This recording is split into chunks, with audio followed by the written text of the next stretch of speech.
আজকে আমি তোমাদের সাথে বাইনারি সংখ্যার গল্প সপ্তম শ্রেণীর গণিত বইয়ের একটা একক কাজ সমাধান করে দেব।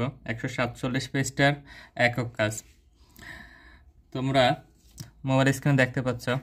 একক কাজ, নিচের ছকের ফাঁকা ঘরগুলো সঠিক দশমিক সংখ্যা, কার্ড বা বাইনারি সংখ্যা দিয়ে পূরণ করো। এখানে দেখতে পাচ্ছ, এখানে হচ্ছে সংখ্যা 2, বাইনারি সংখ্যা 0 0 0 1 0। এখানে বাইনারি সংখ্যার বিট হচ্ছে কয়টা? 5টা। তো 1 নাম্বার বিটে একটা বিন্দু, 2 নাম্বার বিটে 2টা বিন্দু, 3 নাম্বার বিটে 4টা, আর 4 নাম্বার বিটে 8টা বিন্দু, 5 নাম্বার বিটে 16টা বিন্দু। অর্থাৎ ডান দিক থেকে বাম দিকে দ্বিগুণ করে বিটগুলা বাড়তে থাকবে, বিটের মান বাড়তে থাকবে। 1 নাম্বার বিট মানে 1, 2 নাম্বার বিট মানে 2, 3 number bit 4, 5 number bit 8, 4 number bit হচ্ছে 8, আর 5 নাম্বার বিট হচ্ছে 16। এই একক কাজটা একদম সোজা। একক কাজ মানে কি, তোমার নিজের বাসায় একা করতে হবে আর কি।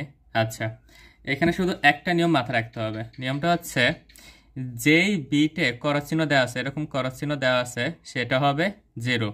যেমন এখানে যদি আমি বাম দিক থেকে ডান দিক চিন্তা করি, এখানে প্রথম বিট চিন্তা করি, তাহলে এখানে প্রথম বিট করজ দেওয়া আছে, তাহলে এই কারণে প্রথম বিট 0, দ্বিতীয় বিটও করজ দেওয়া আছে, দ্বিতীয় বিট 0, তৃতীয় বিট করজ দেওয়া আছে, তৃতীয় বিট 0।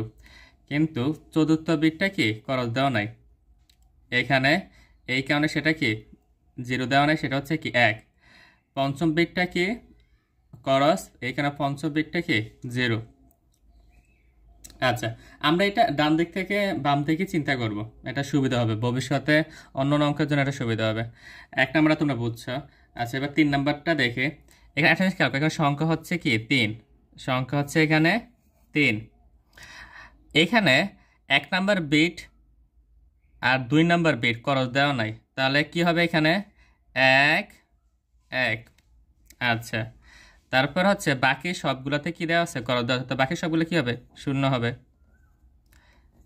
আচ্ছা, এখন 1 নাম্বার বিট আর 2 নাম্বার বিটে যেহেতু করজ দেওয়া নাই, এই 2টা বিট যোগ হবে, এখানে একটা বিন্দু, এখানে 2টা বিন্দু, তাহলে 1 আর 2 যোগ করলে কত হবে 3। এই কারণে এখানে 3 রয়েছে। আচ্ছা, এরপর এখানে প্রথম বিটে করজ দেওয়া আছে, তো প্রথম বিট হচ্ছে কি 0, দ্বিতীয় বিটে করজ দেওয়া নাই, তাহলে কি দ্বিতীয় বিট কি হবে 1 হবে।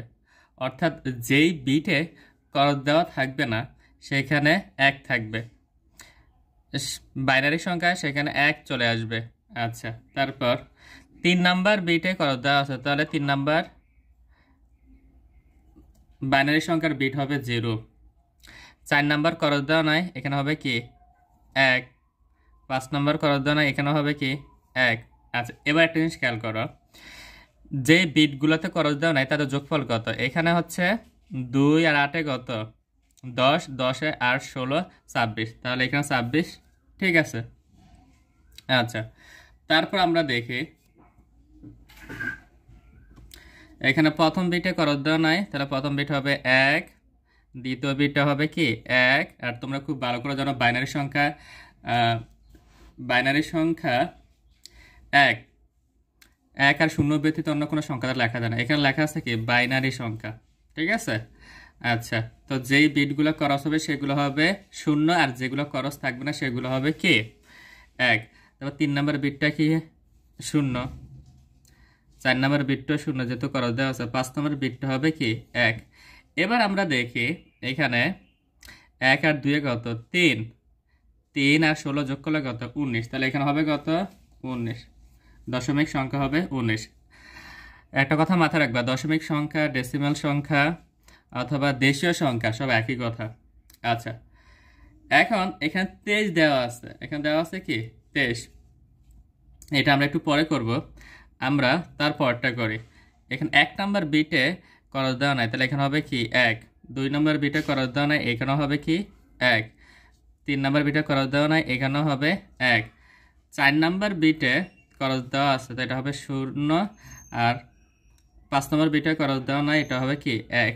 আচ্ছা, এবার এই বিটের ডটগুলো যোগ করব।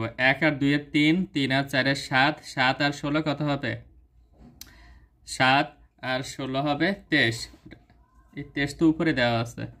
আচ্ছা, 7 আর 16 যোগ করলে কি হবে? 23। ওকে, তাহলে তোমাদের একক কাজটা হয়ে গেল।